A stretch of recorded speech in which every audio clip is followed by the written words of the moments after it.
and dying in your beds many years from now, would you be willing to trade all the days from this day to that for one chance, just one chance, to come back here and tell our enemies that they may take our lives, but they'll never take our freedom?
And welcome to Anti-Tyranny News Radio here on UCY.TV. Thank you for joining me this evening. I have some recent news that is recently breaking in the last few hours. There was a attack at a food warehouse in Oklahoma City, apparently beheading. I'm going to play a clip here. I believe this is out of a local news station, but I'm getting this out of Yahoo News. So I'm going to play this, and this was posted 2 hours ago on Yahoo News.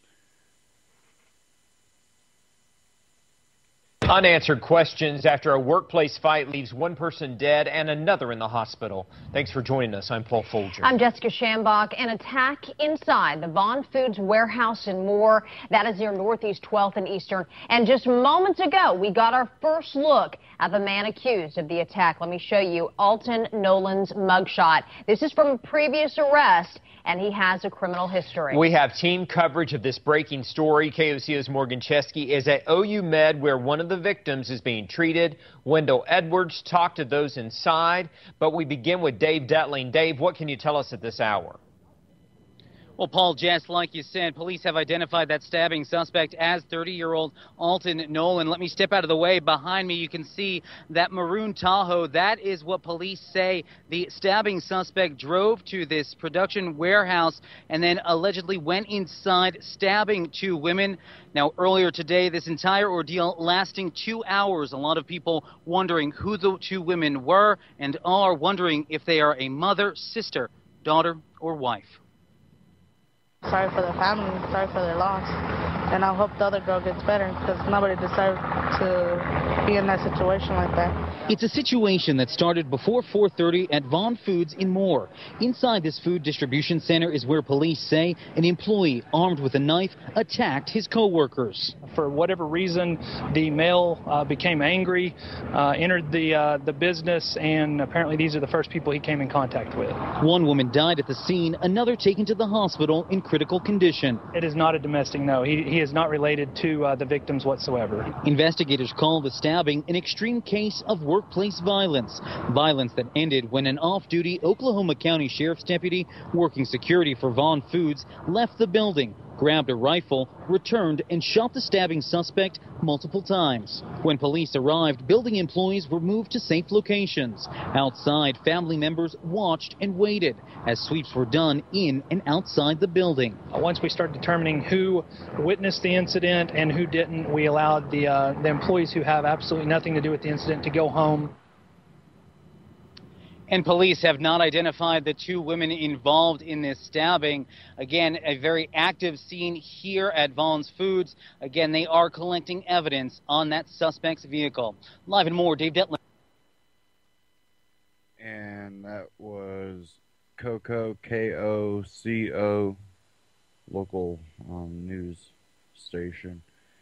And here in Yahoo, AP, Oklahoma City, a man fired from an Oklahoma food processing plant beheaded a woman with a knife and was attacking another worker when he was shot and wounded by a company official, police said Friday.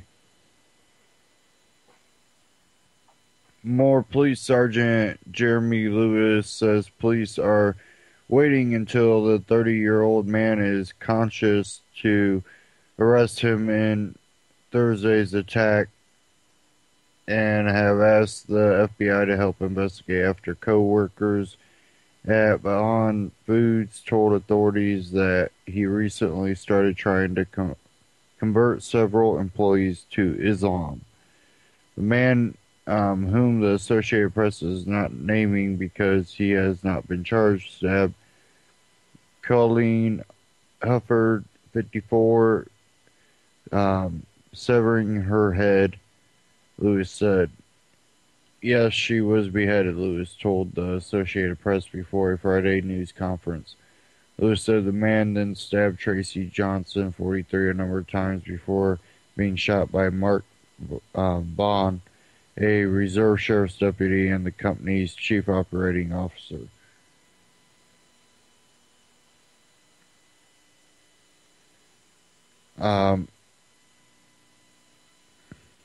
This was not going to stop if he didn't stop it. It could have gotten a lot worse, Lewis said. Lewis and said that more police have asked the FBI to aid in the investigation and look into the man's background because of the nature of the attack, which comes in the wake of a series of videotaped beheadings by Islamic State militants. Johnson and the suspect were hospitalized and in stable condition Friday. Lewis said he does not yet know what charges will be filed.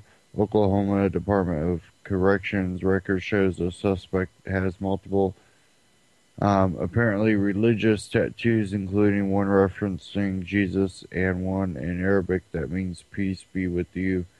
Lewis said the suspect had been fired in a building that houses the company's human resources office, then immediately drove to the entrance of the business. Lewis said he didn't know why the man was fired.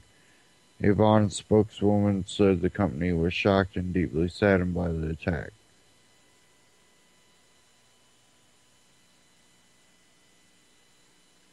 And they do have another clip here. I'll go ahead and just play this.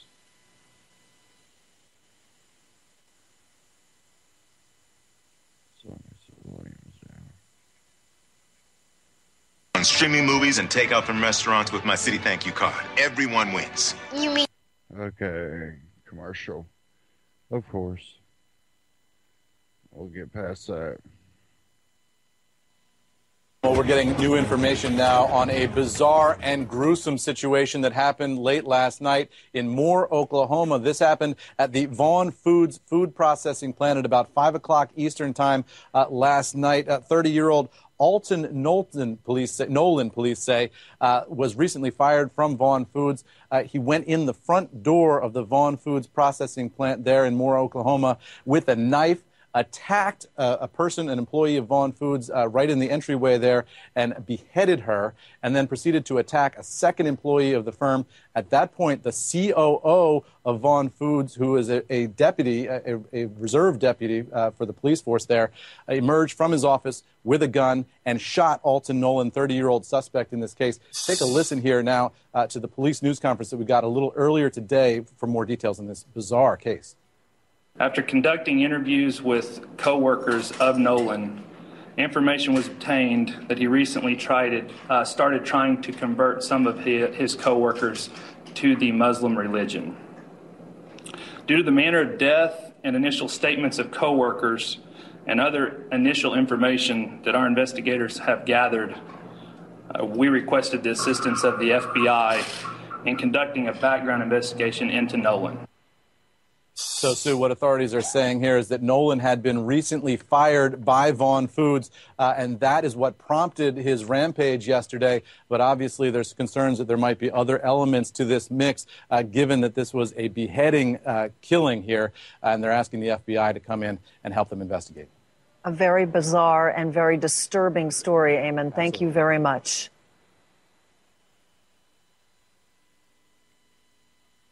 Okay, and you know, give me a second here. Of course, it just wants to play out of nowhere. We know that there is a chance that we will see those type of actual terrorist type activities from groups infiltrating the U.S. We have open borders, so it's not like there's much stopping anybody that would like to do that. So we are vulnerable to that, but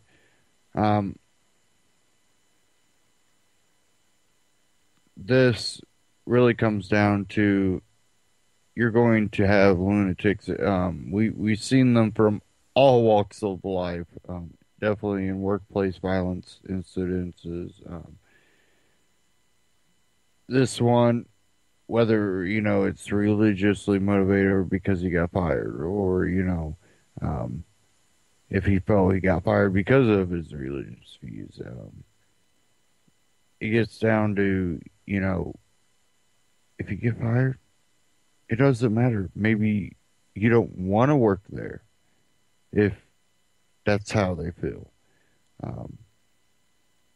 But people being able to control their emotions, that really falls upon them, and it's pretty gruesome what happened, and it shows, hey, you don't need a gun to do the harm. He did it with a knife, and it was a gun that saved other people.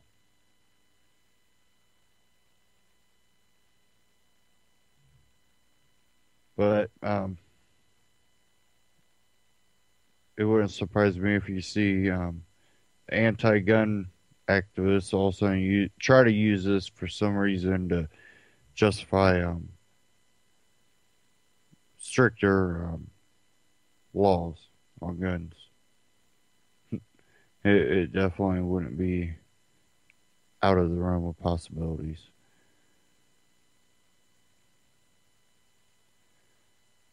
Okay, I'm going to kind of shift gears a little bit, and I got two articles. They're not really related, but it's kind of awkward too that you're seeing both of these happen. We've talked about commonalities between what's going on in Africa with Ebola, and then also these children here breaking out with respiratory problems. And I kind of pointed out that, isn't there like vaccine programs going on over there in Africa? And didn't the children just get all their vaccine shots before school started? And I just think that it's kind of awkward that those two things kind of happen near the same time. Not saying it was done on purpose. It could be a bad batch of something that they didn't even know they were putting out bad stuff, and they just put it out, and this is what happened. Maybe they're not even making the connection. Who knows? But it could even be more sinister than that. Who knows? But I have one here.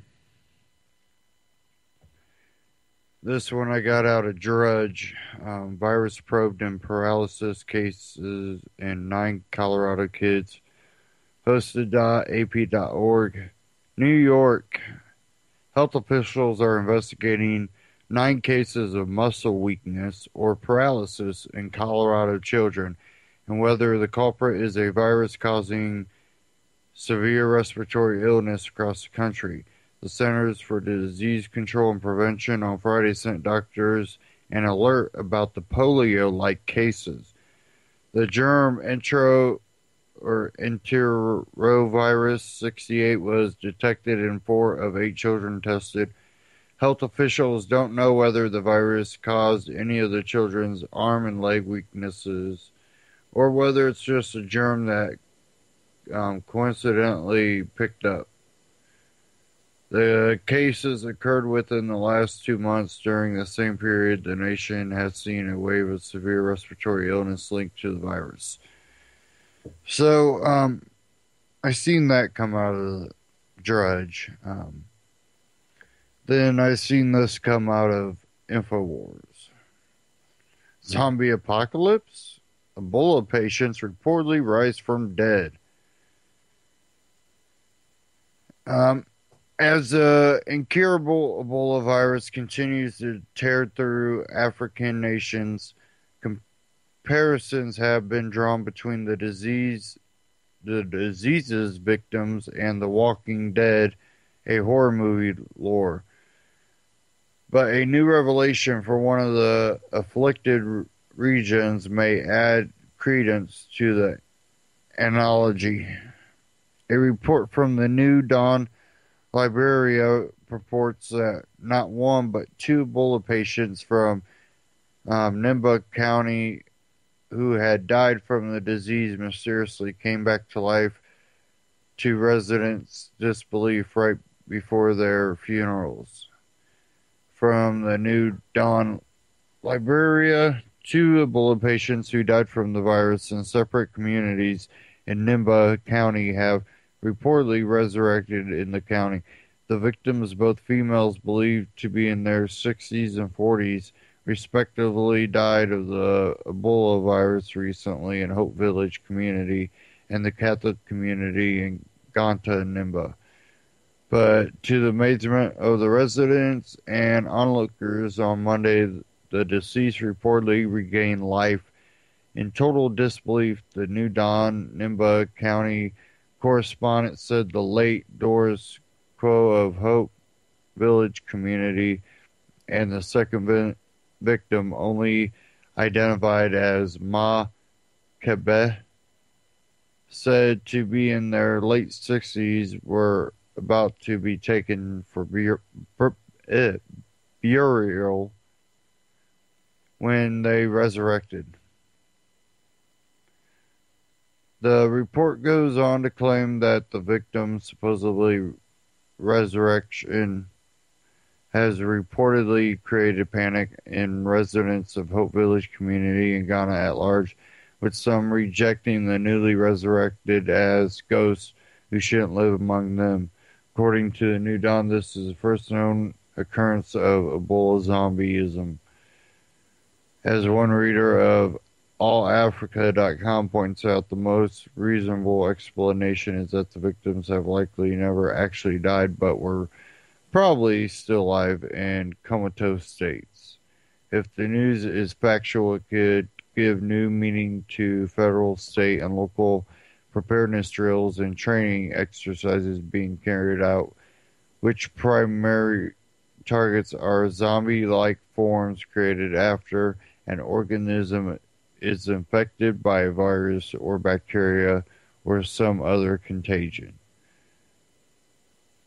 So, and that's what it is. They probably had a weak heart rate, were comatose, and weren't actually dead. That does happen to people. But I just think all this stuff with this Ebola, the respiratory illnesses that you've seen with all the kids recently as they went back to school. Shortly after school starts, they're all sick. Respiratory illness. I think there's at least questions there that I don't think any mainstream outlet is questioning. I actually did finally hear it brought up on a couple alternative programs. Callers calling into those programs and bringing it up. And they're saying exactly what I've been saying. And I'm like, finally, it's not just me.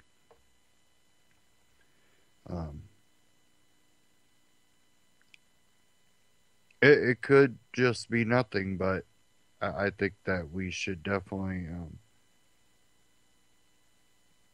be suspect to it.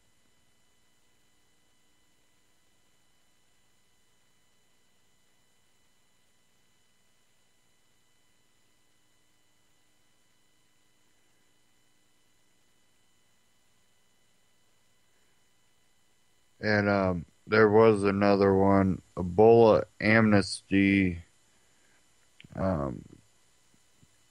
Government lets Liberians stay in U.S. amid Ebola crisis. So they're going to allow them to come in and stay. It's okay.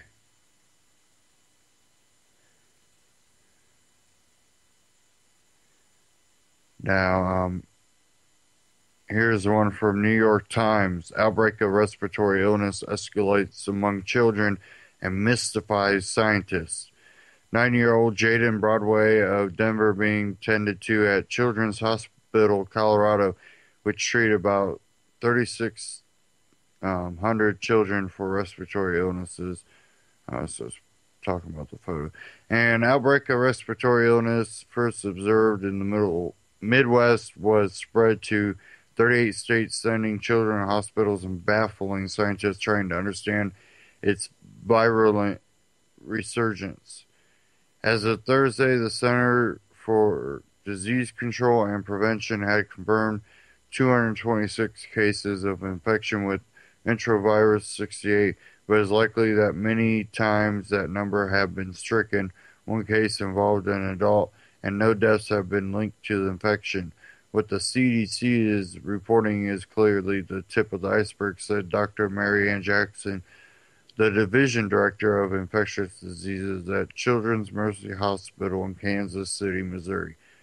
The hospital was the first to alert the agency last month to an unusual increase in children with trouble breathing since then. Dr. Jackson has received calls from colleagues nationwide seeking guidance. Some report that the influx of children to hospitals is almost overwhelming the resources available, she said. 3 times in the past month, the University of Chicago Medicine Comer Children's Hospital has had to divert ambulances to other hospitals because of its emergency room was filled with children, most of them younger than 5, with severe respiratory illness. Before the outbreak, the hospital had not had to divert ambulances in 10 years, said Dr. Daniel Johnson, the interim section chief of pediatric infectious disease at the hospital. Enterovirus are common, but this strain is not. Symptoms in the current outbreak resemble those of a bad cold, including body aches and cough, but some children progress to wheezing and having breathing difficulty. Scientists say they do not know what it is happening. Parents would love to know why this virus is causing severe disease and why there are more cases, said Rafael Torcars, an associate research scientist at Columbia University who has studied the virus, but we won't be able to answer that until a lot more research is done. Again, from August 18th to September 24th, roughly 36 children were treated at emergency and urgent care facilities at Children's Hospital, Colorado. Most were sent home, but roughly 10% were hospitalized because they needed continuous breathing treatment, supplemental oxygen, or even had to be placed on a ventilator in the intensive care unit. You can read the rest in that one. You can find at New York Times. It's definitely something that should be looked into a lot harder.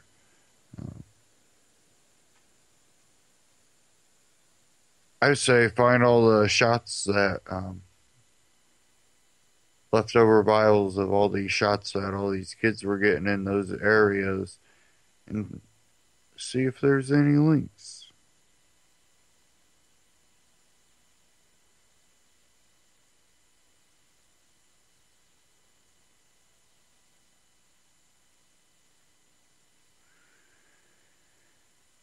Okay, I'm gonna move on. I kind of cover that stuff quite a bit, so it's something that I will end up covering more in the future, and I'd like to cover a little bit deeper. But there's a lot of issues that I see that are not being raised by any of the mainstream media. And I think it's almost too obvious to ignore. So we'll see where they decide to take it, or if they'll just kind of let this one fade out. You haven't seen it blasted across the news. They might have skimmed over it. Oh, more of them. Yep. No big deal. On to the next one.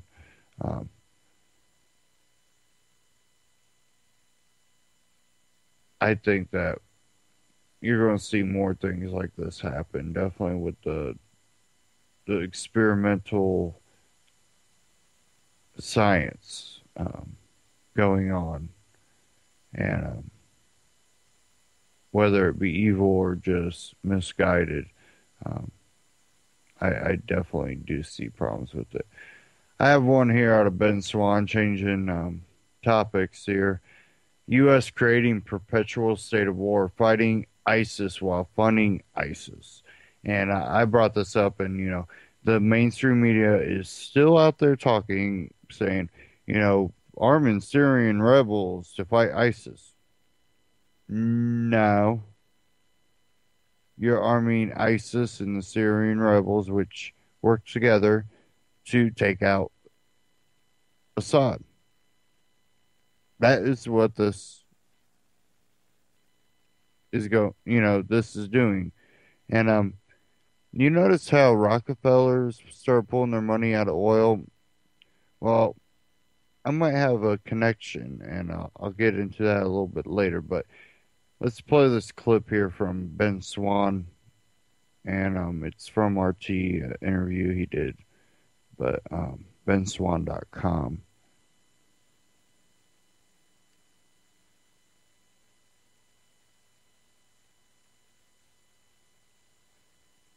Decisive. To talk more about this, we're joined live now by Ben Swan, investigative reporter. Ben, welcome. Talking in particular about those strikes. Now, Washington has said that it's been carried out, the aim being that these facilities, they remain largely intact so they could be used in the future. I suppose what we're talking about is they're trying to disable them but not necessarily destroy them. Is that possible, do you think, given the sort of weapons and the missiles that they're using? I think it's very, very difficult, and I think most viewers would agree, very difficult to be able to target anything precisely through airstrikes. We refer to drone strikes as signature strikes, and yet we know drones wipe out a square block of space. So it's not a very definite signature. Look, whenever we talk about airstrikes, we're talking about very large swaths of lands and very imprecise strikes. I think it would be extremely difficult for the U.S. to be able to preserve oil fields while striking. As we know, the refineries are currently controlled by Islamic State, but they are they belong to the nation. So by disabling them or destroying them, depending on the effect of these attacks, how big an effect is that going to have to the country long term? Well, long term, I think it has a very strong effect. I heard someone say yesterday that the administration should just come out and say what they're trying to do, which is go ahead and launch strikes against Assad as well, because that's what they're really there for. What's fascinating, I think, about this kind of geopolitical battle here is that the U.S. has not sought nor received approval, along with coalition partners, to be in Syria conducting these strikes right now. It's a really fascinating kind of situation when you consider the president stood up in front of the UN General Assembly yesterday and he talked about the importance of rogue states not being able to just run roughshod over others and use the term might does not equal right. Well, in this case, I think might is trying to make right through this coalition of partners and the U.S. simply going into Syria and deciding they will conduct whatever war operations they choose to perform without even seeking the consent of the government. Now, the Pentagon, they've been quite clear about it. They've come out and said that targeting these oil facilities is currently their top priority. But when you consider the growing number of refugees fleeing the country, the increasing number of villages that are being taken over, we hear about the atrocities being performed by the Islamic State militants. Does it surprise you that the US isn't looking at civilians as their number one priority? Well, it really does not surprise me at all because, look, the U.S., and there's plenty on the record to demonstrate that the U.S., Turkey, Saudi Arabia, Qatar have all been financing these rebel forces that have been turning over and defecting to ISIS. And they've been doing this in Syria for about 3 years. Over the last year, we've seen large numbers of defections to ISIS. The statement that you played previously, that quote from the Iranian president, I think rings true in that the U.S. should at least acknowledge its role in this, having done this. So as a result of that, if we're not even going to be honest about who has funded these groups, how they've received their weapons, and the fact that our president wants to continue to fight ISIS in Iraq and in Syria, but give additional money and weapons to the tune of $500 million, according to the U.S. Congress, to the Free Syrian Army. We're creating a perpetual state of war. We'll fund them on one side, and then we will attack them on the other. And the truth is that civilian casualties are just a part of the game at this point. Now, we've talked about the attacks on refineries in Syria, but of course IS controls oil refineries in Iraq as well. Why is Washington not addressing those? Well, and that's a great point. In fact, the numbers that come up that show that the Islamic State is worth about $2 billion right now, that those estimates do not come from oil fields that they control in Syria, because right now those are somewhat useless to them because of the ongoing battle with the Syrian government.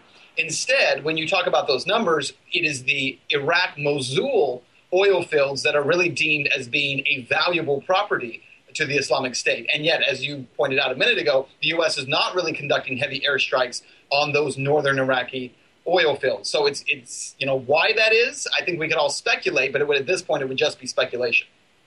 So we have what is explained as being an attempt to stop the flow of income to Islamic State. We've also had this UN resolution which is described as being an attempt to stop the flow of the supply of people, of Europeans going to join their numbers. What do you think is the next step to try and stop Islamic State from the international community? Well, again, look, this is why this story is so difficult to talk about, because when we talk about the flow of money, when we talk about the flow of people, there are enormous numbers of people here in the United States, I would say millions of them, who are fed up with the idea that the United States government is sending fighters and money to train these rebels who are then turning over and becoming ISIS fighters. Why are we going to create essentially sanctions against any country that sends fighters when we ourselves have been funding and supplying fighters? Senator Rand Paul has talked about this quite a bit here in the U.S., that the U.S. needs to step back and acknowledge the fact that we have funded these groups and given them technology, capability, money, and fighters in order to be able to become the Islamic State. How are we going to create sanctions against other countries that would be sending fighters? It is upside down town when we talk about this issue. OK, been hearing the thoughts of investigative reporter Ben Swan joining us live from the US. Ben, thank you. OK, and it's really been obvious to most people that, these are the same people that were Al-Qaeda. They are bigger, stronger than they were in the past, probably mostly due to us being over there in the Middle East, and us being there is the most simple propaganda tool to raise the army against us. And it's really not us, it's the U.S. government.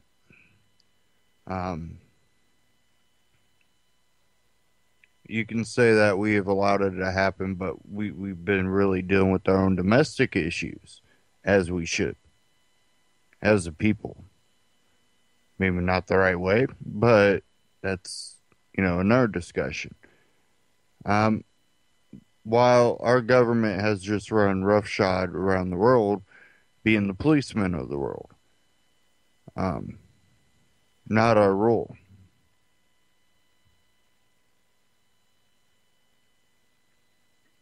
We should be an example, but not the policemen.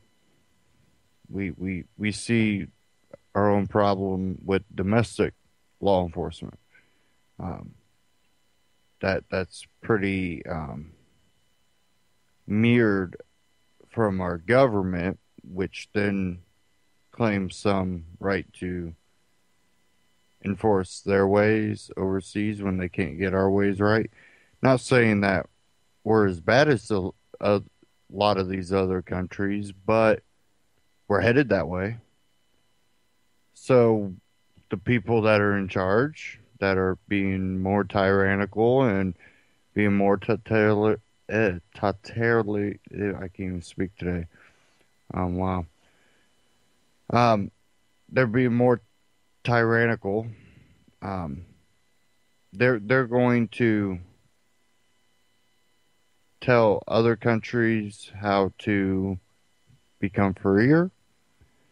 And that's exactly why you see what happens over there happens, because as they tell us BS, what did Obama originally run on when he was senator? Absolutely the opposite of what he did as president. And they do the same thing when it comes to our foreign affairs. They say we are going to free people. Instead, they are basically trying to put them under their own puppet government, under their own control. And it's pretty obvious to most people that, we get to a point where we just don't care anymore. We just see it all as BS. But, where are these people that were out there protesting when Bush was in power? Time and time again, we don't see them come out. And I think that, this war on terror is just being continued by our funding of ISIS in the name of defeating ISIS. And you're going to see this used to take Assad out. That is what this is for. I think that is also obvious to most people. At least I hope so.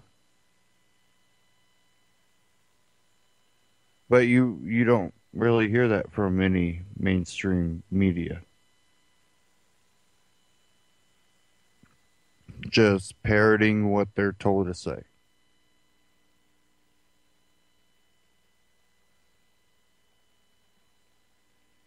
And the problem with all of this is there's actually a lot of those people that believe what they're saying.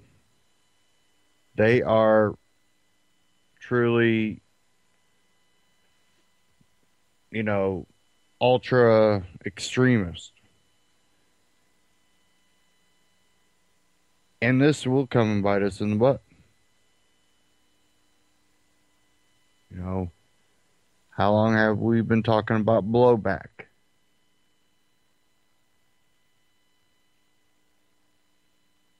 It's going to bite us in the butt. And when you combine that with the whole open borders, then we got to worry about Ebola, which we're flying people in, open borders, all these children with respiratory illnesses.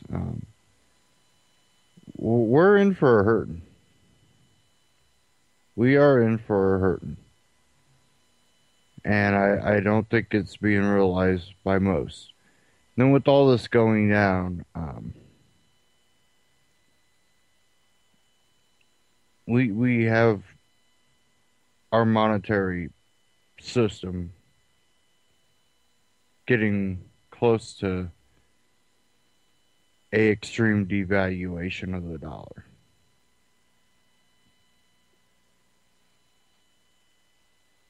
And I really do see that in the future.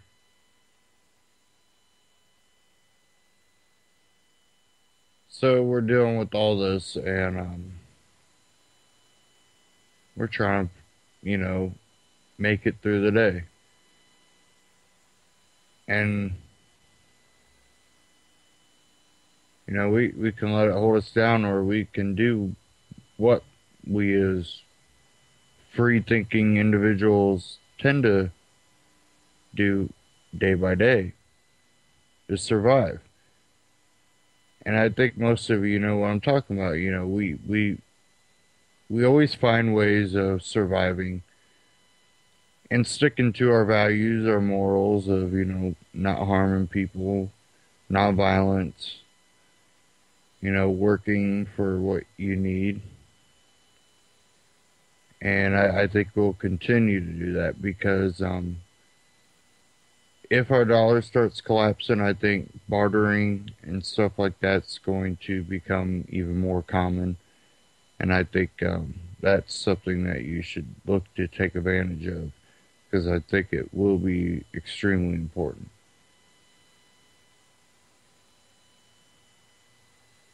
Okay. Give me a second here.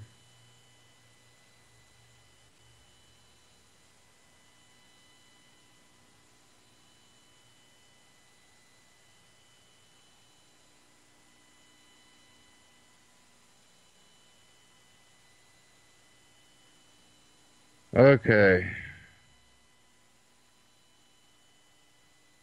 This one out of AMTV. And it's under conspiracy. Why does the CDC own a patent on Ebola?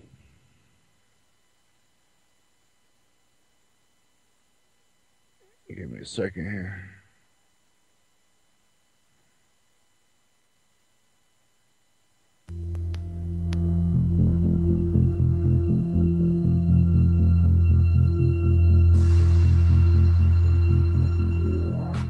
What are you hoping to achieve? Well, we want to create 100% clean energy. We need to make a transition in this country. We need to show leadership, and that's what we're here to represent. We're on this way. What do you say to critics who say you go on yachts, you're traveling, and then here you are trying to get climate change? Got to get the climate march moving. Sorry. Hey everybody, I'm Christopher Green. You're tuning into AMTV, Alternative Media Television. It is, I believe, Wednesday, September 24th, 2014, and the President of the United States speaks at the UN General Assembly, the 69th, really just kind of an Illuminati orgy in Manhattan today. And I wanted to note three striking facets of this conversation in his speech that was in striking opposition to the speech he gave last year in 2013, where he talked about withdrawing troops from Iraq, ending the wars in Afghanistan, and ending really all U.S.-led invasions in the Middle East, has now diametrically opposed himself and his own words and is actively bombing, striking both Iraq and Syria with the hundreds and hundreds of airstrikes. Of course, all this was predicted on my channel, has been for the past 5 years now. Of course, anytime the president says that he's not going to do something, expect him to do it. Expect him to do the exact opposite. Of course, it's just the liberal, leftist bullshit paradigm way of massaging the American public and their mushy little brains into war while they're perplexed by keeping up with the Kardashians and anything else that is turning their brains to mush. And of course, all of this propaganda. Now, three things that the president talked about today in Manhattan at the UN General Assembly. War in both Iraq and Syria. Again, a sharp contrast from what he talked about the year prior and virtually his entire campaign running for presidency. 2, Ebola, speaking to the Ebola outbreak within the same paragraph as he's also talking about Iraq and Syria. Now, keep in mind, I also have done several videos linking Ebola and a covert military operation where the president has set up AFRICOM and command centers, military command centers in Western Sub-Saharan Africa as a ploy and as a way to establish a military command post in this part of the world near northern Africa, Libya, sending 3,000 troops with, again, no experience containing a virus. I guess they're just going to shoot at the virus with their guns. And also what's happening in the Middle East. Obama, again, promising no ground troops, but sending mysteriously at the same time he starts these aggressive bombing campaigns in Iraq and Syria, 3,000 U.S. armed ground troops to Sub-Saharan Africa. And he speaks to Ebola in the same sentence almost as he's also talking about Iraq and Syria. So this just gives me more confidence that this is in fact a covert operation. Of course, you can read about all of this at the State Department's website.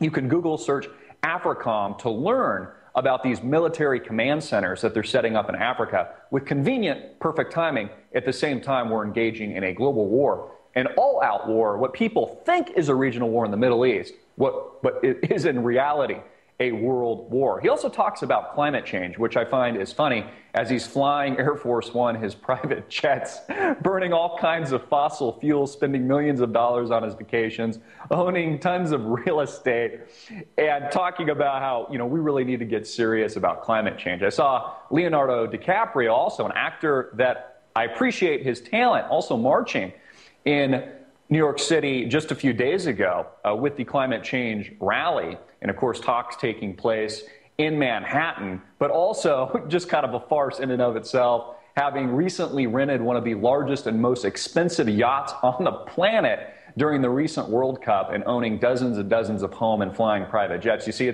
it's always these very wealthy elites burning all the fossil fuels, telling us that America and the world needs to get its shit together regarding climate change. So very important that you listen and you read between the lines about what Obama was talking about today with his speech at the UN General Assembly. And of course, America now at war, not just in Iraq, not just in Syria, not just previously at wars with Libya, but this all turning into a global conflagration and an all-out war in engagement in the Middle East, soon to be global war. Now, the CDC, since I made, and I've made a few of Ebola videos talking about how the CDC was lying to you, that they had only estimated, a few dozen cases, and then it was, a few thousand cases, and then, 10,000, infections projected, has now magnified, doubling, according to the CDC, the Centers of Disease Control, and WHO, doubling every 20 days. And they say it can get as bad as 1.4 million infections, cases by the end of January. And again, you can punch the numbers on that. If it's doubling every 20 days, according to the CDC, to make it easy, let's just say it's doubling every 30 days. Let's say the infections at the end of January, instead of 1.4 million, are 1.5 million. If we double, we go to 3, we go to 6, we go to 12, we go to 24 million in just a couple of months. You can see how this can extrapolate and become our worst fears, become the Hollywood movies that we've seen, like Outbreak, and, the infection spreading until it wipes out, half of the population, becomes the new Dark Ages and the modern form of the bubonic plague. Also, the New England Journal of Medicine, another very credible source, warns that the Ebola virus and infection could become endemic, meaning that it could be just a part of our human population gene code for years to come in these parts of the world, meaning that it can't be contained. Again, the CDC estimates that by September, 21,000 infections are expected, and they say that their margin of error is about 2.5 times. So times what they're telling you by 2.5 times. They say the number of infections could be 21,000 by the end of September this month. The tally can be up to 1.4 million cases by the end of January 15. 2015, one person, every person that's infected, infects 2 other people at this given point in time. And again, the infections, according to the CDC, doubling every 20 days at a very increasing magnitude, obviously very serious in nature. Now, the CDC pointed out from the research that I've read that they say that in order to stop all these infections, they need to quarantine at least 70% of the population infected by the virus. Now, this to me sounds completely and utterly unrealistic to expect a 70% quarantine of those infected with the disease, especially in this part of the world. I think it would be difficult to do in Western, more civilized countries with better medicine, like Europe and the United States, for example, yet alone places like Liberia, Sierra Leone, Guinea, where the outbreak has originated and where it is spreading rapidly and potentially infecting us here at home. Again, the U.S. federal government and Homeland Security that's supposed to protect us is still allowing plane flights to come in from these parts of the world into the United States. They're also bringing patients that were infected overseas back to the United States, which I have an answer and a very likely reason why they're doing that. Many of you know, at least those of you truthers out there that have been investigating the truth, regarding Ebola, that the CDC has the patent on the Ebola virus. And virtually 70% of all strains coming off the Zaire form, which could potentially be airborne. Again, a total lie to think that this disease could not mutate in the very near future, become airborne. They've already done studies, namely in Canada, where they've seen the virus transmissible in airborne form traveling through the air in pigs and monkeys. But the CDC owning the patent on the Ebola virus. Isn't that curious? Isn't it curious that the CDC stands to make millions, if not billions, on curing this very extreme, aggressive outbreak that is so severe that it's on the docket during President Obama's speeches when he's talking about bombing Iraq and Syria. In the next sentence, he talks about Ebola. Again, this kind of looks like a global, international agenda, maybe to stoke fears, maybe to perhaps eradicate large swaths of portions of the human population, and then to profit on the cure and profit from the patent on the disease, the vaccination that maybe at the point when it spreads to millions and millions of people, again, doubling every 20 days according to the CDC, will be a mandatory vaccination here in the United States. And if you don't take the pill, if you don't take the vaccine, they might just have to quarantine you in a concentration camp or very aggressive medical facility and allow you to, unfortunately, but conveniently, die off.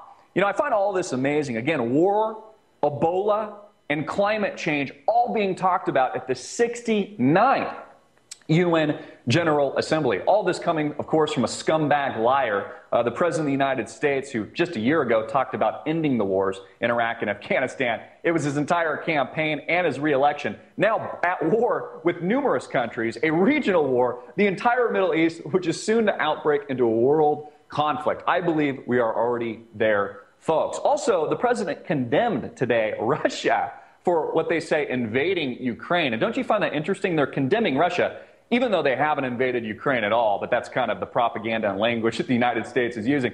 Condemning Russia for the alleged invasion of Ukraine, while at the same time, America, I guess, just shows us a double standard, is attacking on the offensive numerous countries in the Middle East, namely Iraq and Syria. And of course, civilians dying as a result, men, women, and children. These are war crimes being perpetrated by the United States federal government, the President of the United States, Western interests. There's no other way to cut it or slice it. This invasion is also illegal. It's anti-congressional. And it's exactly why the rest of the global superpowers, namely China and Russia, are scrambling for a solution. Many surmise that nuclear Cold War that many of us feared years ago and years past might be coming to fruition in the not too distant future, as both Russia and China have warned repeatedly in months past and in years past that if the United States took any action in Damascus, Syria, and places like Iraq, that there would be dire and severe consequences. We're about to see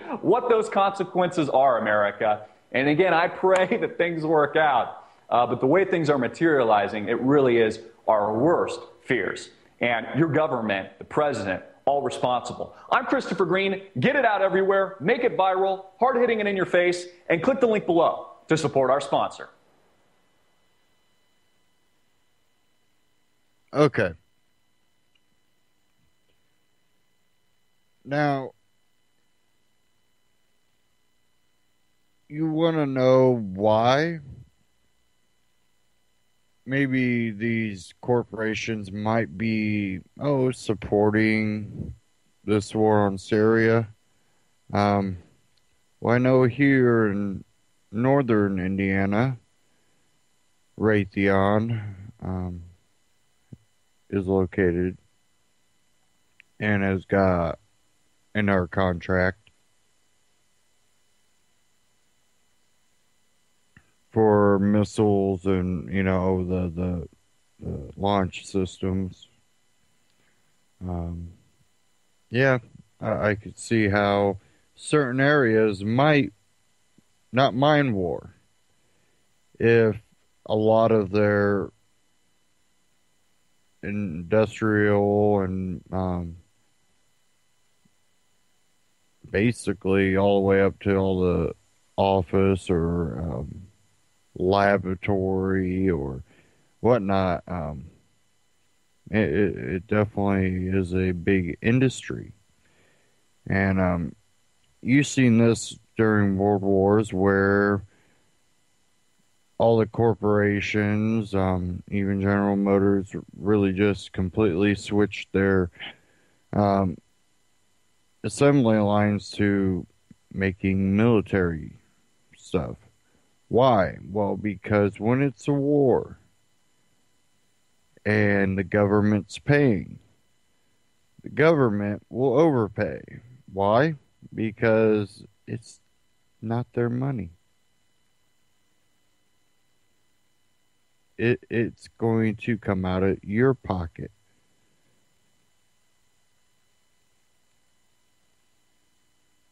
And I'm all about self-defense, defending your country, defending your state, defending your own personal property. But I'm sorry, this new group, ISIL, you're not going to defeat them by doing what you're doing. You're doing exactly what has led to where we're at. Whether it's the funding of them, the arming of them, or the continued presence of us in the Middle East, and this goes from Bush to Obama, and by being there, it kept spurring more hate. And it would be the same thing. It would be Red Dawn. Here in America, where people aren't going to accept that. People will rise up against the invading army. But whether it's the government or the mainstream media, they like to play you for dumb. It's different. We're trying to help them. Yeah, I'm sure that's what China or Russia would say if they invaded the U.S. Your government's corrupt. Yes, it is. We're here to help you. Probably not. But you will have people that will buy into it. The same way they bought into their own government's BS. But when the tables are turned and your government has no power and now a foreign government's starting to run things, you're going to have people that will go along with it.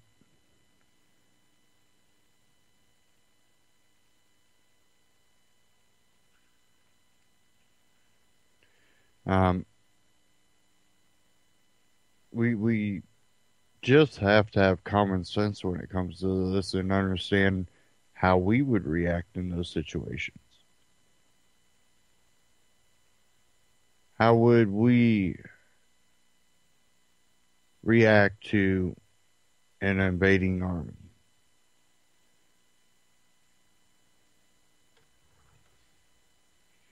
You know what? Let me try to find something here real quick.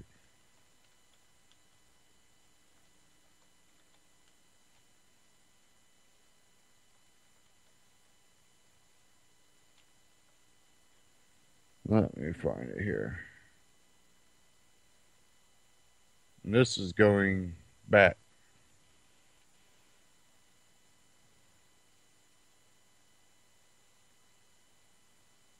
It's going to go way back. Well, maybe not way, way back, but I forget how many years ago this was.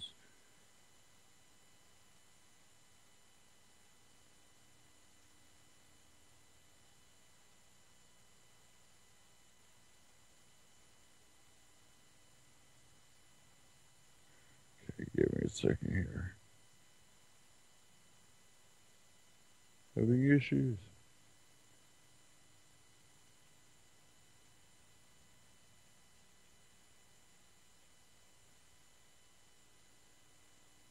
Okay. Now I'm in the right area.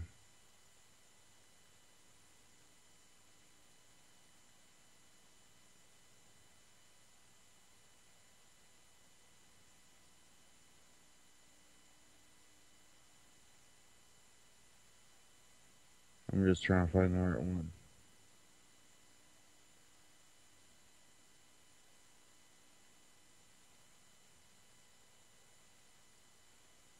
Okay, here we are. This is Ron Paul. This is 2011.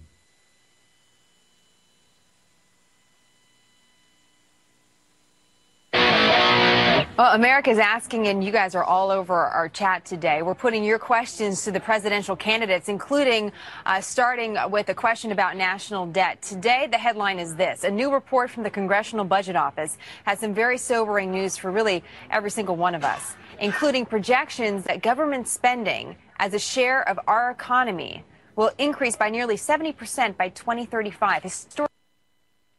Actually, I don't think that is the right one. I have so many of them here.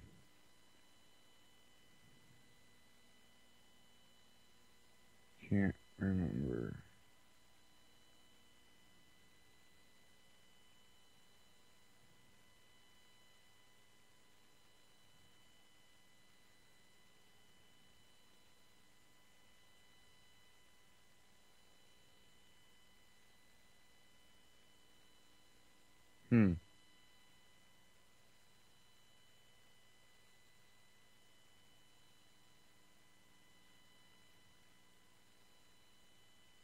I'm sure I had it here.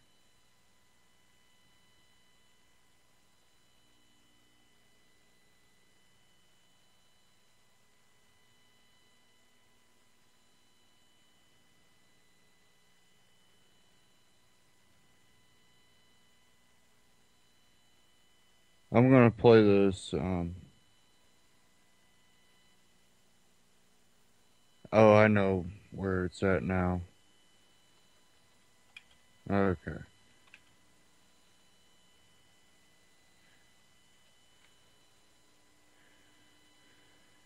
I found it. Okay. Now, a lot of you have seen this before, but 3 years ago, Ron Paul Animation Answer for 2012. It was a commercial that was made by just grassroots supporters. And I want to play this because, you know, this is what many of us have been saying for many years. Beyond, you know, Ron Paul even running for president, it's been talked about and said about our foreign policy.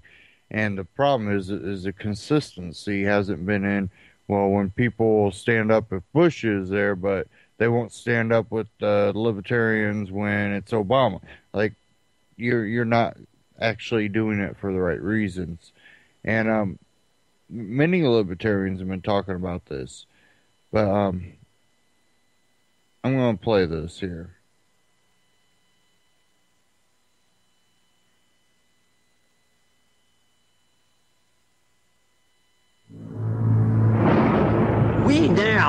nation known to start war. We feel compelled because of our insecurity that we have to go over and attack these countries to maintain our empire. We have over 700 bases, we're in 130 countries, and we're talking about bombing Iran. It is such a dramatic change from what is truly American and truly constitutional.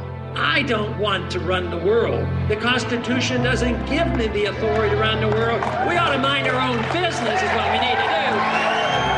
With all this spending overseas, wasted money, this is a continuation of a revolution. It is a peaceful revolution. It's up to you to spread this message around this country. This is an American cause. It's a cause of freedom. There's something going on in this country, and it's big. Spread the message. Okay, I'm going to stop it there. But it's something we've been talking about. It is the continuation of this empire that we have. And we know that empires fall if they're not brought under control, and not many empires are ever brought under control. Trying to do the impossible is not impossible. It's just a uphill battle. I do hope that there is that infiltration of libertarian people into the government positions, and they start reversing what government has done with its power grab and start returning the power to the people, because that will be a peaceful solution. But do I expect it? Absolutely not, because I do believe our system would be too corrupt. But that doesn't mean that I can't support people that are attempting that, because they are seeking out a peaceful solution, and they're trying to do it that way. And really, where you start seeing the violence or the harassment occurring, it is from the government. You see people that were part of the Ron Paul campaign, or supporters or delegates, being put on no-fly list or watch list, or being banned on any social media. We've seen the Tea Party basically hijacked in a way. Can't say it was hijacked.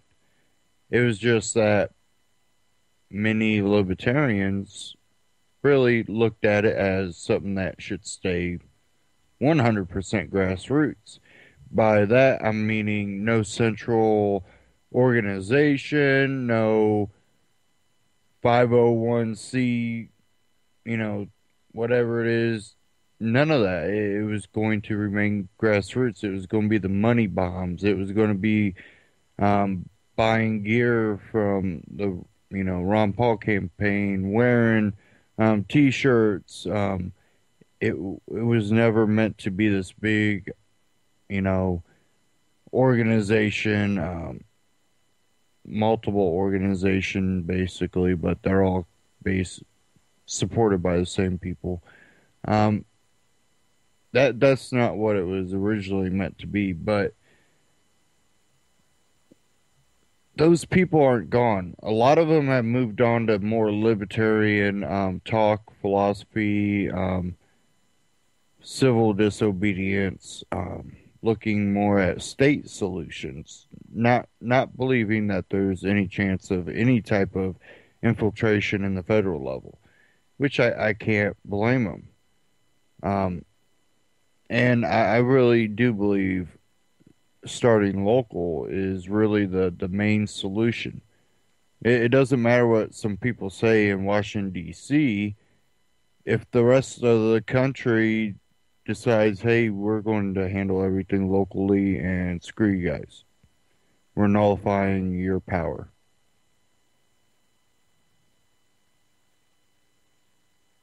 And with every change, we're going to have problems. And there's going to be places that you might have those ultra extremists that are going to try to control stuff at that local level. But a community, a populace, does have more say at that local level when you can go right down to downtown and protest rather than have to drive all the way across the country to protest for one day. It doesn't have as much of an effect, and they know this. And I think starting at your local sheriff, county sheriff, is one of the most important positions that you should look at if you're going to participate in the voting. That's one person that you should really look into, because if you get the right person in there that is really going to protect the citizens from the federal government, well, you might have a good guy on your side there. The main goal of libertarian-minded people, people that truly believe in freedom, liberty, believe in being able to prosper and imagine, to invent, to progress, real progressivism, where you're doing it voluntarily, you're doing it from enjoyment. You know, that's something we lack in society. And I think in almost everybody there is that want to seek out more, to discover more, to create more, to travel more. And most of us are trapped in a system where we don't have that opportunity, because we have a system that's created that we bust our butt all day just to put food on the table and a roof over your head. And it's not like, well, you're out there hand plowing a field. It's you're going to a job that people that might have not worked harder than you are profiting off of your labor. Now, I don't mind that in a sense that you have the right to go to that job. You should, have that right. That's a way maybe you can make money and save up a little bit when you're younger, and time you get a little older, you can kind of create on your own. We need more entrepreneurs. We need more creative people out there. That when the industrial society is no longer prosperous in the society, it's probably because it's to the point where society has been doing the same thing over and over for so long. They're not seeing that progress that they once seen, that it becomes more undesirable to bust your butt for money. And that's where unions really start springing up. And it really started going towards the money, because money bought you more things. What they didn't realize is, well, those same things you're buying is for places you're working. Maybe you only get that car from that car factory you worked at, but then there's another guy that makes the fridge that you buy, and he buys a car that you make. And it gets to a point where you start realizing, well, your wage increase makes the other guy want a wage increase. Everybody gets a wage increase, and the product price goes up.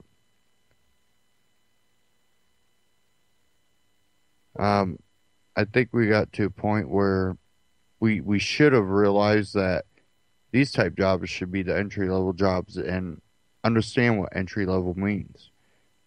Um, they've made it so hard for a lot of people to want to seek out being an entrepreneur, starting their own company with the regulations, permits, license, zoning, OSHA, EPA. Everything that you have to go through just to start your business.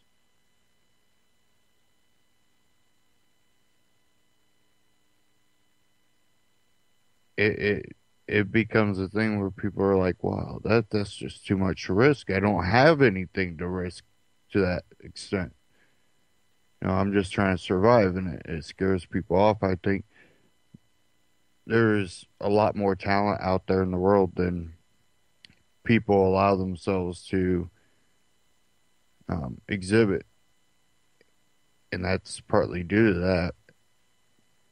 But again, it's due to the money. When it becomes more of a passion, the money will come. You'll be happy because it's done out of passion. And there's something that I've been experiencing lately. With my grandma, she's in this rehab, healthcare facility, and what I've really realized is none of these nurses, none of these doctors, they don't seem to have that compassion. And I heard one talk about, yeah, I hope I get raised or something to that point. And I'm like, these people are just treating everything and everybody like they're a piece of machinery or, something they need to just slide out of their way. And it comes down to these people don't have really a passion for helping. Now, there might be a few. I'm not saying all of them. There are people there that actually care. But for the majority, it seems that it's not really about wanting to help someone out. The guy in the nursing type field, this is what was hiring. I'm not really here because I care about these people. I'm here because it pays good. And I think that's becoming reflective in a lot of what these people are looking for and what they're actually finding. Most people are not passionate about their work. They're not happy at their work. And then they say they don't make enough money at their work. Listen, I work at a factory too. 30 days out of the week for income. And I choose to work it.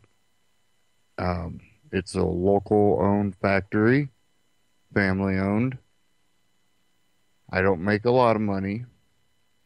I'm not really passionate, but again, I do try to live my life as I preach about, shouldn't say preach, but as I say, give my opinion on, I think, better ways of living our lives to also be sociable enough to express our ideas and our beliefs with others, to try to wake them up to the idea of freedom and liberty. But I try to support the local owned, the family owned places in my communities. And, the local orchard that I go to and buy apples and honey and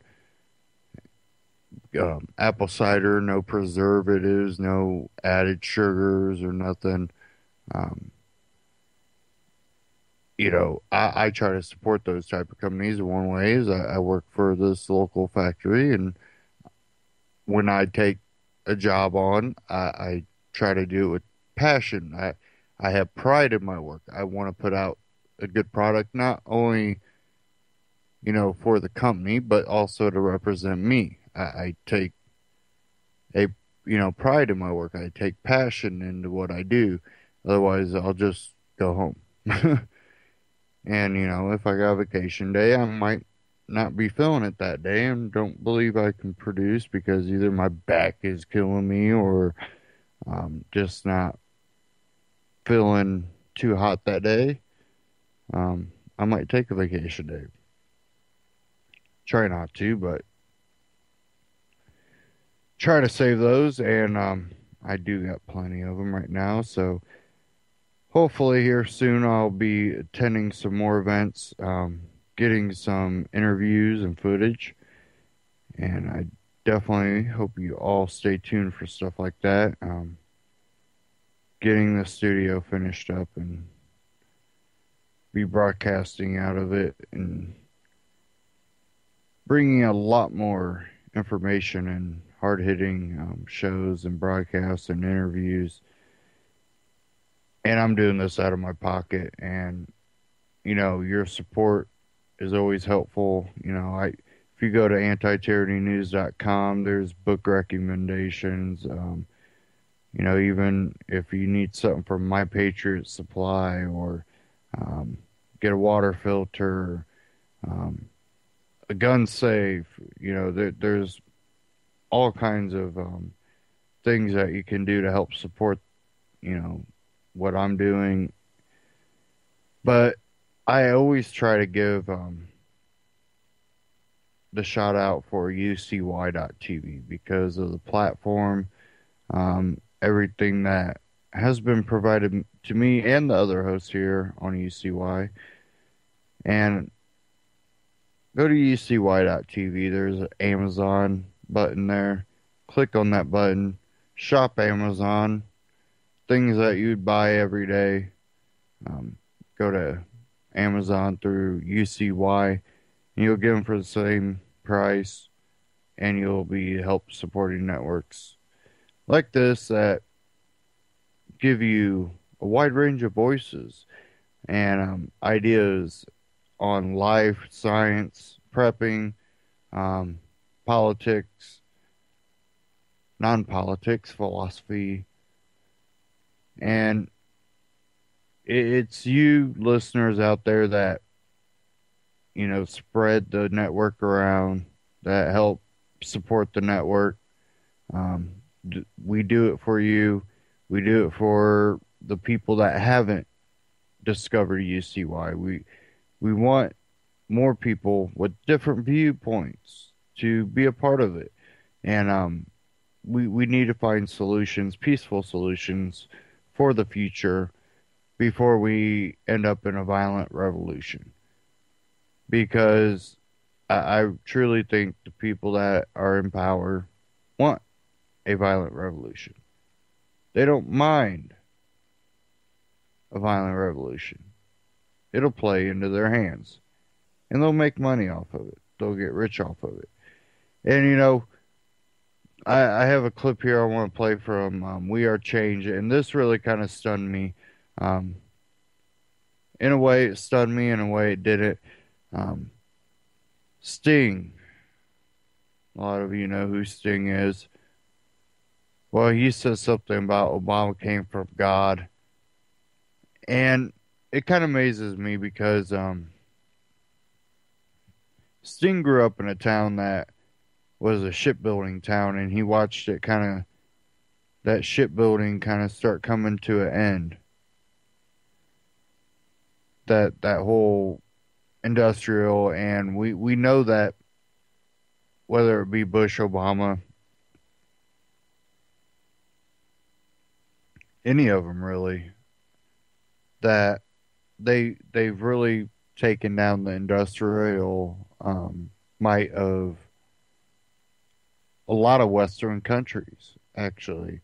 A lot of Western countries have lost their ability to create for themselves. Not saying we should be a completely industrial society, but we really need to hold on to a lot of industrial capabilities that we are losing. And that way we're not in reliance of others. We can provide. We might not be able to do it to a super big magnitude, but we'd at least be able to do it. Sting watched that happen in his own, community growing up, that how it really lost that industrial might it had. And then for him to, say something like that about Obama that really doesn't like America and any of this whole industrial might. But let me play this. This is We Are Changed. Sting confronted on saying Obama came from God.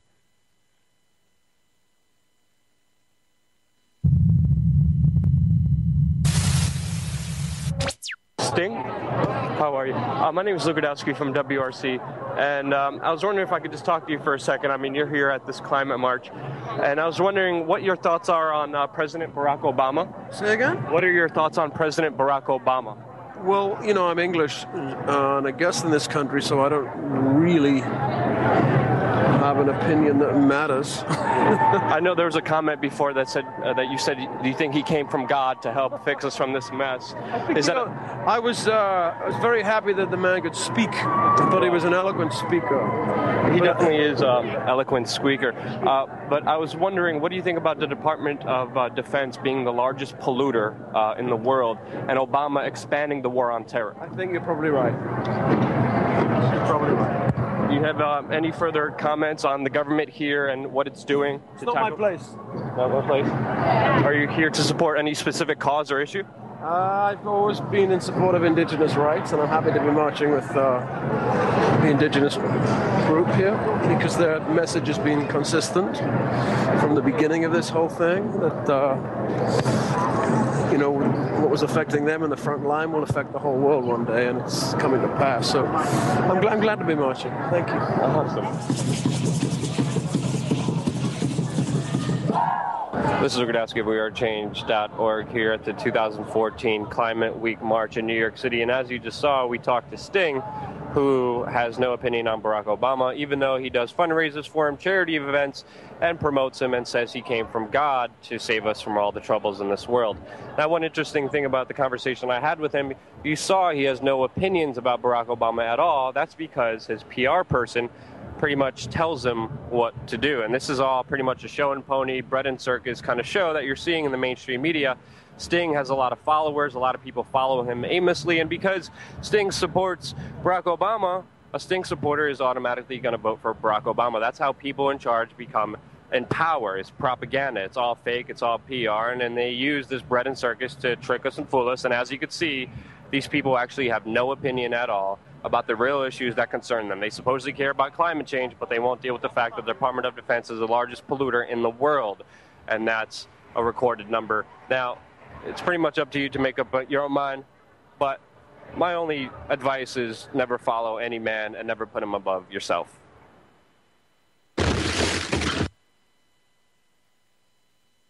From We Are Change on YouTube, wearechange.org also.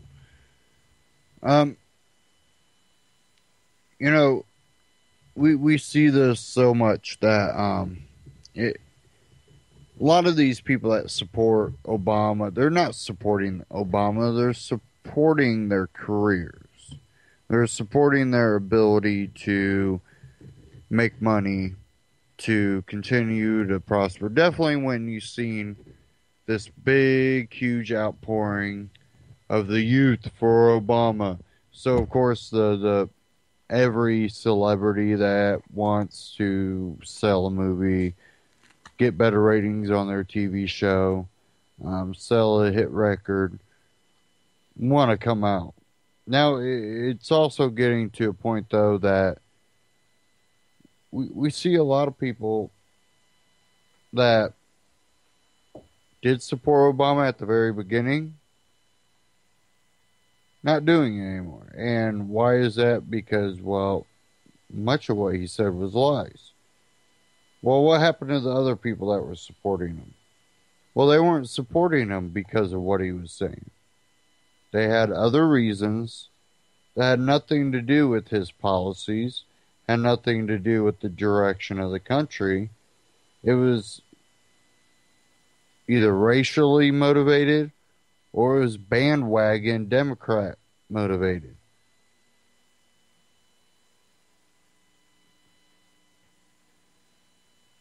And some people will call him an uneducated voter. I think most voters are uneducated. Um, Very few are educated, and they only vote once in a lifetime. And I knew a couple of them. Ron Paul was the only person they ever voted for and ever will vote for. Um, some of them even warned me about Rand Paul when he first started running, going, I don't know about him. There's something off. Well, I don't know what Rand Paul's motives, methods, or plans are. I don't agree with them on a lot of things.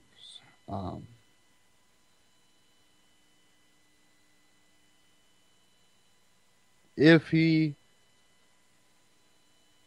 gained office, would he be someone that I would support in that position? That question was brought up to me, and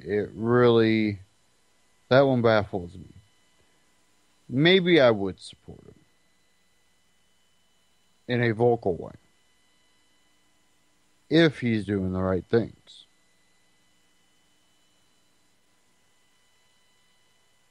But I don't think I would support financially in his campaign. I really don't think I would support his foreign policies all the time.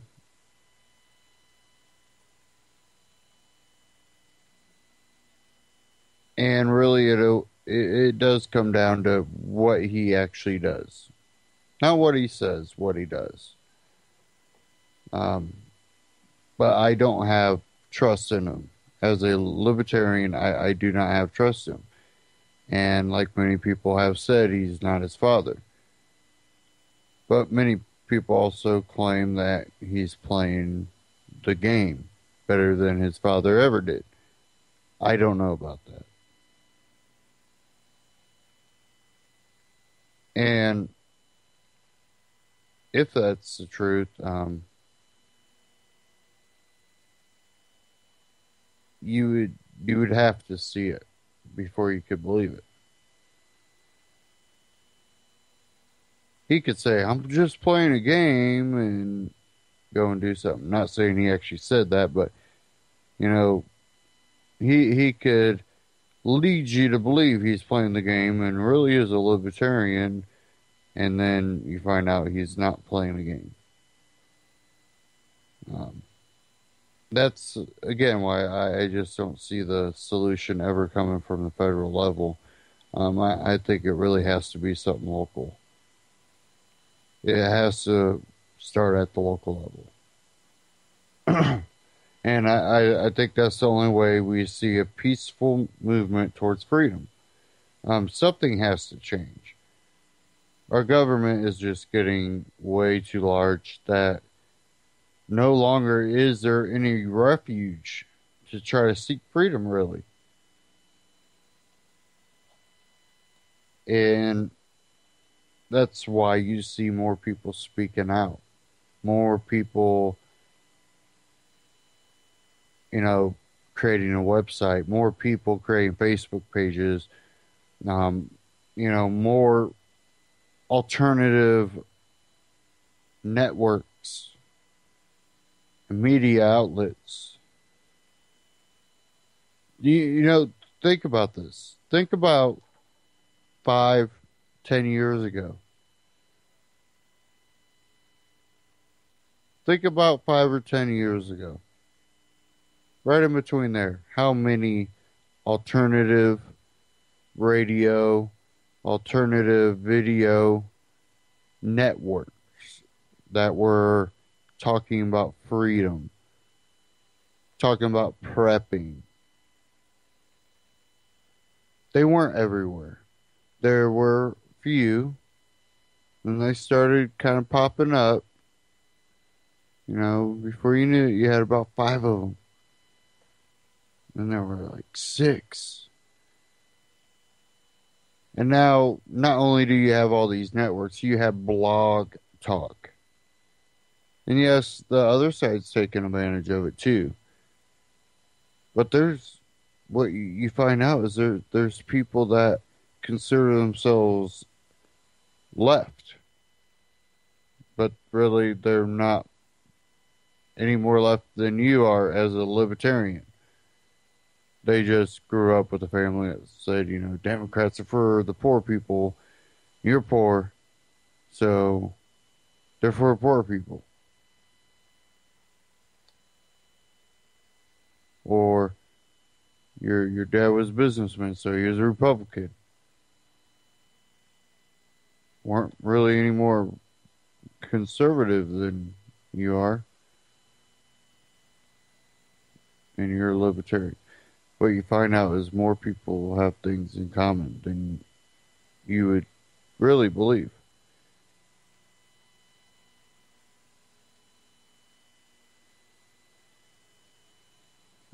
Okay, let's see where we're at here.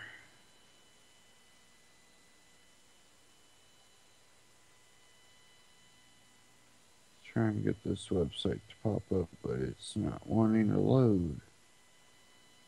Don't know why. Don't know if their website went down or what.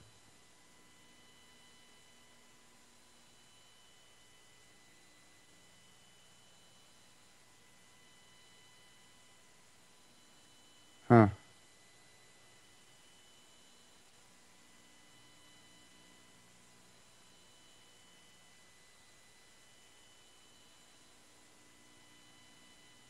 Definitely not working.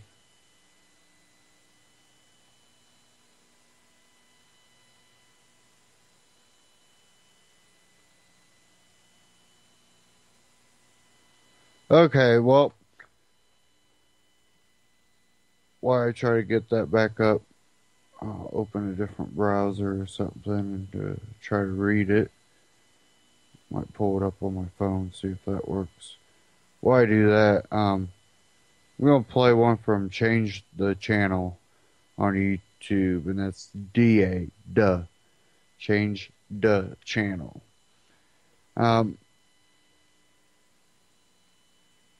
I'm sure you heard about it. Well, a lot of my listeners probably heard about it, read about it. But I'm going to go ahead and play this for the people that haven't. Georgia Guidestones get strange 2014 update.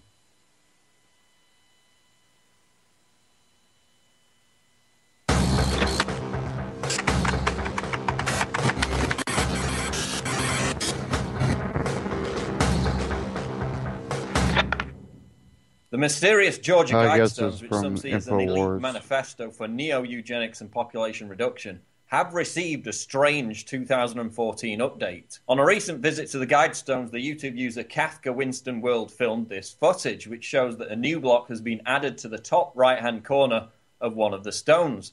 The new stone reads 2014. Photos taken years before the new stone was added show an indent where it was planned to be installed. Given the nature of the message inscribed in the stones, the addition of the year 2014 has obviously stoked concerns that something ominous may be in the pipeline that would fulfill the seemingly unattainable prognostication of a global population that numbers below 500 million people. Sometimes called the American Stonehenge, the astronomically aligned Georgia Guidestones located in Elbert County, Georgia, contain 10 guidelines for the future of humanity. The Guidestones, which were defaced in 2008 by protesters, were originally built in 1980 after an unknown person going by the pseudonym R.C. Christian instructed Elberton Granite Finishing Company to build the structure. The most ominous guideline reads, quote, maintain humanity under 500 million in perpetual balance with nature, a figure which of course couldn't possibly be achieved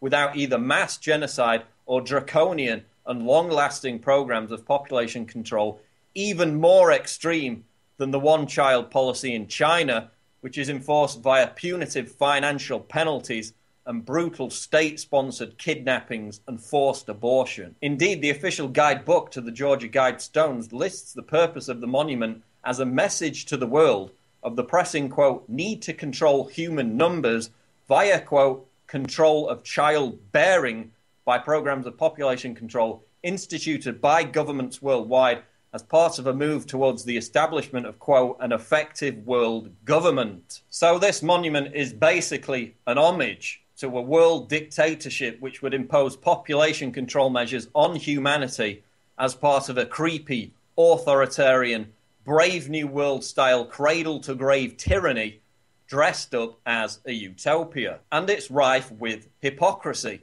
because the very things that have proven to naturally reduce population growth and increase prosperity, development, trade, economic growth, energy exploration, and industrial food production have all been denied to the third world by this very same elite. And of course, if you've actually studied this issue from a statistical and demographic standpoint, the overpopulation bomb is a complete myth. As Professor Hans Rosling authoritatively documented in his presentation, Don't Panic, the Truth About Population, the problems of rapid population growth and poverty are being alleviated by technology and the raising of living standards in many of the poorest countries of the world. The real problem after 2050 will be underpopulation. And indeed, several governments, most notably Russia, have in recent years been begging their population to have more children because of this already unfolding underpopulation crisis. So why do you think a new block which reads 2014 has been added to the Georgia Guidestones? What kind of message does this send? Let me know in the comments below. Check out the other videos. So what do you think? Anybody in the chat want to comment? Not quite sure if the phone lines got transferred, but you can go ahead and try to call in 718-717-8296. Feel free to try. Not positive that they're transferred, but they should be. I guess we'll find out if anybody tries to call and I get a call. It's not too big of a deal. We do have a chat room that you can also comment in. Go to ucy.tv/ATN. Yeah. One person commented mass genocide.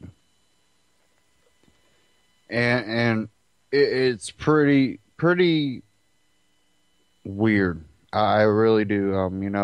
I've known about the Georgia Guidestones. I figured, maybe it's just a small group of some elitist decided to put it there. No big deal. But then you see that it's been updated. We know that it's been guarded, and there was that spot that was missing there on that part where it was added.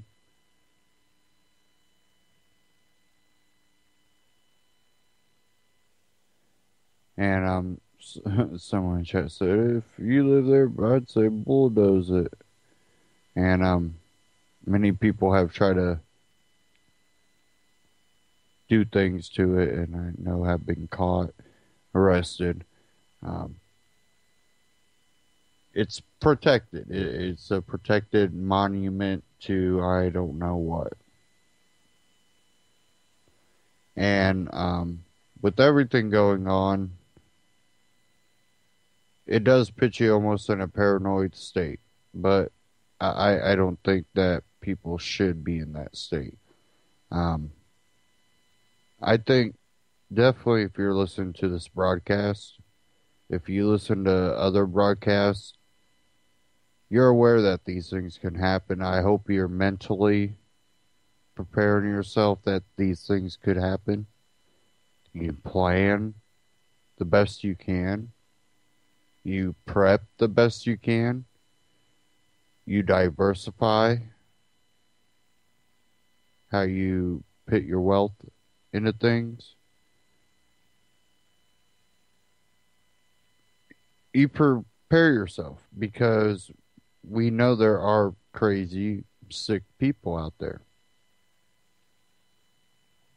There are people out there that don't see what the big deal is, that they believe that the population should be reduced. They don't see that there's a big deal, that they think that there's people that are considered undesirable people. They don't think there's a problem with telling low poverty people that they shouldn't be able to produce. You hear it in the street. They ain't got the money, they shouldn't have kids. Trying to equate money with being able to raise a child, with being able to provide for a child. Yeah, it plays somewhat of a part, but there's plenty of people that have money, have a little money, have a lot of money, have exorbitant amounts of money, and they're not good parents. There's people that have not much money, and they tend to be good parents. There's children that come out of low poverty families that become successful, extremely smart, talented.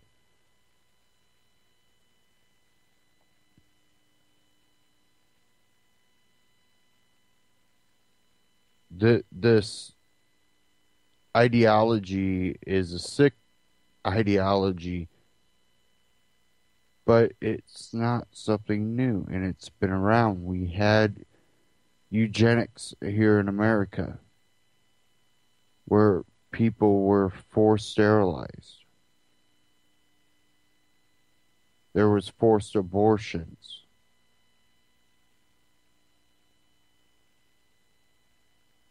There was a lot of guinea pigging off of unexpecting people. I still think that all exists.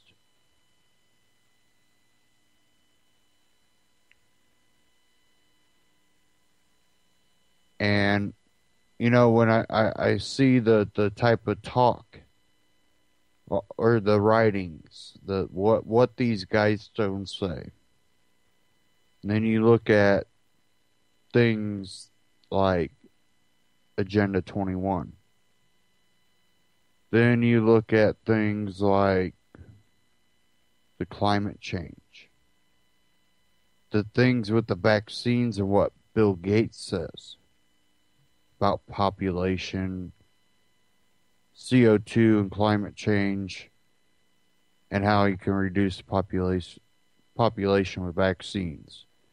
Then you leak the vaccines that, Bill and Melinda Gates Foundation, helps fund the vaccine programs over in Africa. And now Africa has an Ebola outbreak that's killing off lots of people. You know that Bill Gates and Melinda Foundation fund vaccine programs. And you have children that, a lot of these children just got vaccines before school started. And they all come down with respiratory problems. And now even paralysis problems.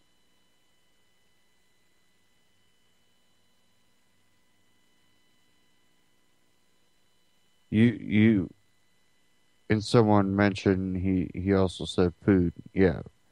He also talked about GMOs. GMOs and vaccines. And how that could, by keeping people healthy, you'll reduce the population.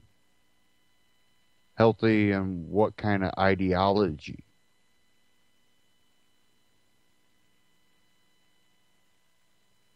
And I'm not saying that Bill Gates, his vaccines gave Africa Ebola. I'm saying it. I think the way he speaks about it, the links that it happened just to, be in Africa and vaccine. I think the links are kind of telling, but it's not evidence. But will there ever be any evidence? Is anybody going to be able to do? I can't fund the research. I wouldn't even know where to start, but would anybody do it? We don't see mainstream media calling out maybe any type of links between it. Should we? Are these people that think the same ideology as people that believe in eugenics?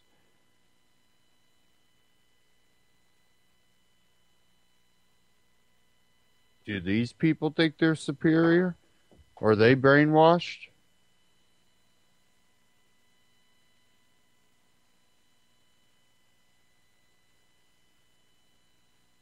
And that's why I say you have to do your research, and in the end, you should be the one making the decision. And these things shouldn't ever be able to be forced. And that goes against your rights as an individual, a free individual.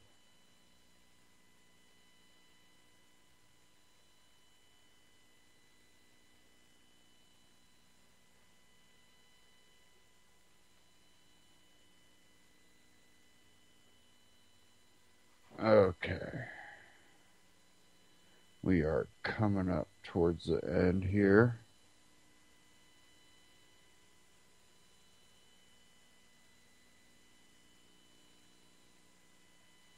Okay. I did get that one article up. I got actually two up, but I don't know if I got time to play this because I don't know how long. No, I don't. Okay, I'm not even gonna try it. I'll save that for next week. But I do have an article here from LouRockwell.com, the real reason we are bombing Syria. And this is actually opednews.com by Dennis Kucinich. The administration's response to the conjunction of this weekend's People's Climate March and the International Day of Peace. One, bomb Syria the following day to wrest control of the oil from ISIS, which gained its foothold directly in the region through the U.S., Saudi Arabia, Qatar, Turkey, and Jordan funding the arming and arming ISIS predecessors in Syria. Send the president to UN General Assembly, where he will inevitably give a rousing speech about climate and peace, while the destruction of the environment and the shattering of world peace is on full display 5,000 miles away. Nothing better illustrates the bankruptcy of the Obama administration foreign policy than funding groups that churn on the U.S. again and again, and neocon-fueled cycle of profits for war makers and destruction of ever-shifting enemies. The fact can't be refuted. ISIS was born of Western intervention in Iraq and covert action in Syria. The Frankenstein-like experiment of arming the alleged freedom-seeking Syrian opposition created the monster that runs the region. ISIS and the U.S. have a curious relationship, mortal enemies that at the same time benefit from some of the same events. Ousting former Iraqi President Nouri al-Maliki for his refusal to consent to the continued presence of U.S. troops in the country. Regime change in Syria, arming the Kurds so they can separate from Iraq, a preliminary move to partitioning Iraq.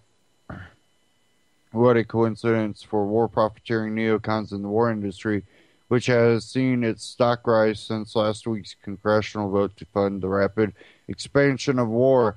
We have met the enemy, and he isn't only ISIS, he is us. And I'm not going to read the rest of this. But like I was saying, we just had news here locally about Raytheon getting a contract from the Navy for missile control and, missiles.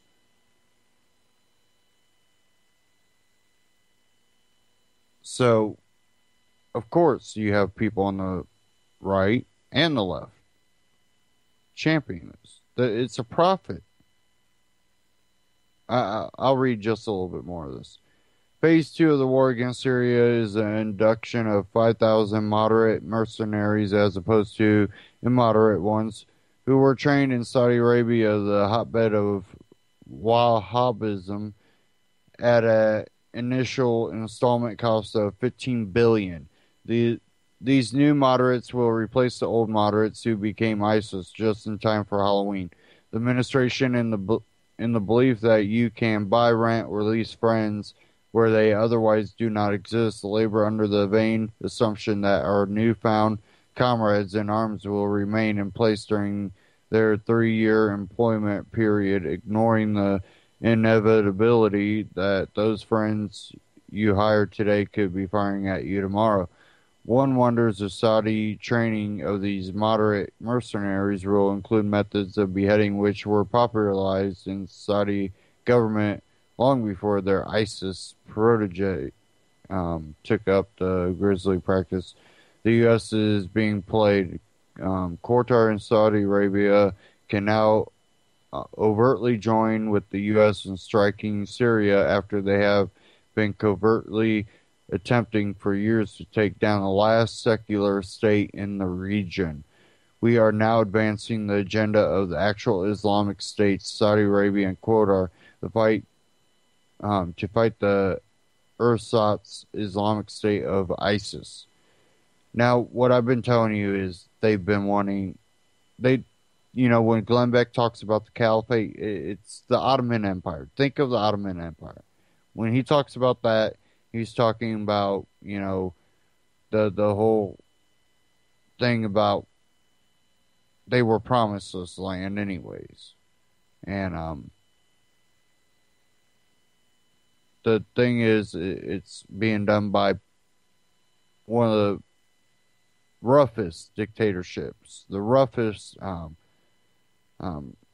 religious practices, most extreme. Saudi Arabia is basically the power plant over there. It's where Americans go to do business. It's one of the biggest allies. People say Israel. No, Saudi Arabia is one of the Americans' biggest allies, and it's the hope to get back the Ottoman Empire, which, again, right here it says, Qatar and Saudi Arabia can now overtly join with the U.S. in striking Syria after they have been covertly attempting for years to take down the last secular state in the region.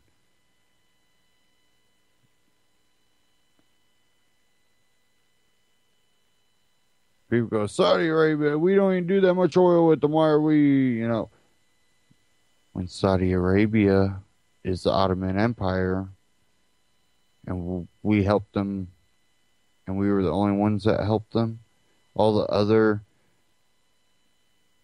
Middle East countries were not going to allow them to have the Ottoman Empire. It's going to get out of control. And you can read the rest of that at LouRockwell.com. But we're headed in this direction. And what's going to actually happen, I don't know. I think history proves that it'll get divided again.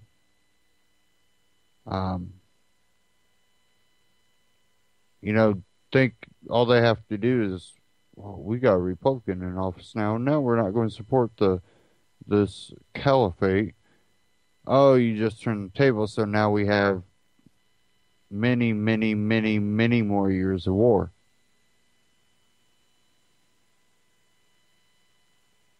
Once you flip that script again, you increase war. It's going to last longer and longer. And they'll keep profiting off of it. And our children and our children's children will continue to pay for it with blood and money. It all depends on also where our country ends up. I want to thank everybody for tuning in tonight. Stay tuned here on ECY.TV for all the great broadcasts coming up. Have a great weekend.